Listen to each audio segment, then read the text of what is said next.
യൂണിവേഴ്സിറ്റിയുടെ ജൂലൈ 28 നടക്കുന്ന യൂണിയൻ തെരഞ്ഞെടുപ്പിന്റെ വീറും വാശിയുമേറിയ പ്രചാരണ പരിപാടികൾ ഇന്ന് സമാപിച്ചു. ക്രൈസ്റ്റ് കോളേജിൽ SFI, KSU, ABVP സംഘടനകളുടെ വാശിയേറിയ പ്രചാരണ പരിപാടികളാണ് അരങ്ങേറിയത്.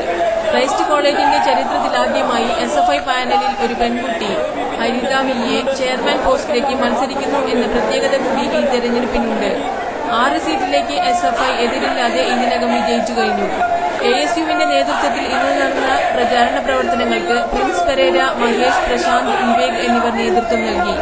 കൃഷ്ണപ്രസാദ്, അലക്സ്, ഹരിത, ജെക്സി, അനീഷ് എന്നിവർ SFI പ്രവർത്തനങ്ങൾക്ക് നേതൃത്വം നൽകി.